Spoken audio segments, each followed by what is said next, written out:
everybody, Mr. Man Talks here. Today we're going to be talking about Ruger single actions. Specifically, this is the Ruger New Vaquero or Vaquero. And we'll get into the details of it and do an overview, show you how to break it down. Stand by. This one is a New Vaquero. It was produced in 2010. You can see it has like a bluish finish. It is not matte, but it's not exactly a high polished blue, but you can see how it reflects off there. This one happens to be a 5-inch barrel. They also come in 4 and 5/8 inch barrels, which makes it real flush right here with the end of the ejector rod housing. For a 357, I actually prefer that. It also comes in 45 Colt. So those are the calibers that they come in right now. There's many different types. They had a color case hardened version at one time where the frame was color case hardened. They have shorter barrels, longer barrels. They have bird's heads. They have the 22s, which are the Wranglers, and they have a single 10, single 6, which is a smaller version of this that shoots 22 long rifles. So there's many different iterations of this. As I said, this was in 2010. I think the new ones come with these are plastic grips, which I actually pretty like. The Ruger logo on it has a little bit of traction to it. The newer ones are wood and they come standard. We have a all steel revolver. This is a single action. No, this is a lot of fun.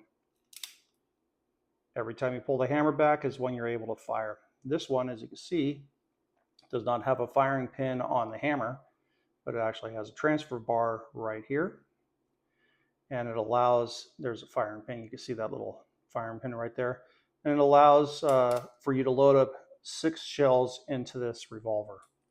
So every time. So to be able to load it, open up the loading gate.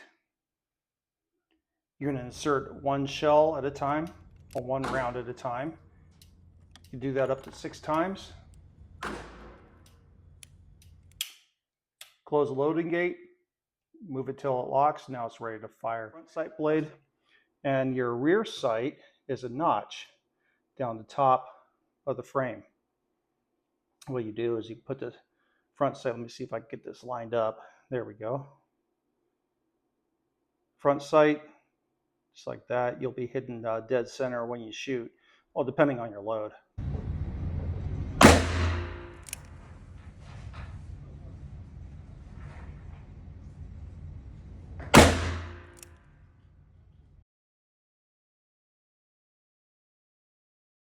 And you're going to use your ejection rod to push out each individual shell. Next one, and so forth. So how do you clean this thing? It's pretty simple, actually. Not a lot of moving parts to it. First, we're going to do, we're going to check to make sure that it's empty. We're going to open up the loading gate, rotate the cylinder. There are no shells in there. Close the loading gate. We're going to go over here to this button right here. So if you depress that, this loosens this pin for the cylinder.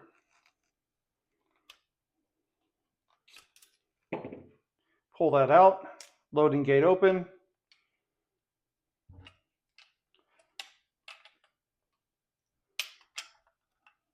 Comes right out. That's as far as you need to take it to break it down. To clean it, all you honestly need, if you have a 9mm already, 9mm 40 caliber brush for the 357 obviously will work just fine.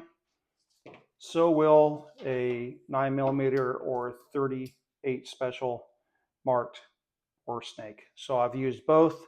It's pretty simple to clean. You're going to clean out all these cylinders, clean the face, clean the rear, and clean inside around where the barrel is. All this area in here. Wipe it down with some oil, and then you'll run your patches through or your brush through your barrel like you normally would. Super easy. To put it back together, all you need to do, make sure that this part is towards the rear. Insert that. You're going to find a pin. I'm going to put in this end first. back into that hole. And you're going to wiggle it around until it finds its home.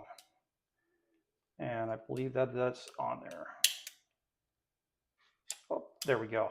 Now it's fully locked in. So the only upgrades I might make to this, obviously, what everyone does is get different grips. I might get different grips. I might send this off to get custom tuned. I like to do that to my firearms. Certain ones I'll send off, have customized just a little bit. So if that's spring weight or action tuning or any of the cylinder related issues that might pop up, that's what I want to be able to do. What would you do? Tell me what you've done, or if you have one of these, what you enjoy about it. As far as, would you do those upgrades? Would you not do the upgrades? Is it worth the money? I don't know. I'm curious here. I've never done a customization on a single action Ruger before. The one thing I don't like about this handgun is the front heaviness of the barrel.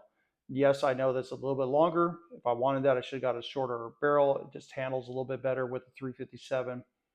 But the weight, it just throws it off just a little bit. And even doing a one-handed manipulation of the trigger and or of the hammer, sometimes it's a little bit, it doesn't feel exactly right.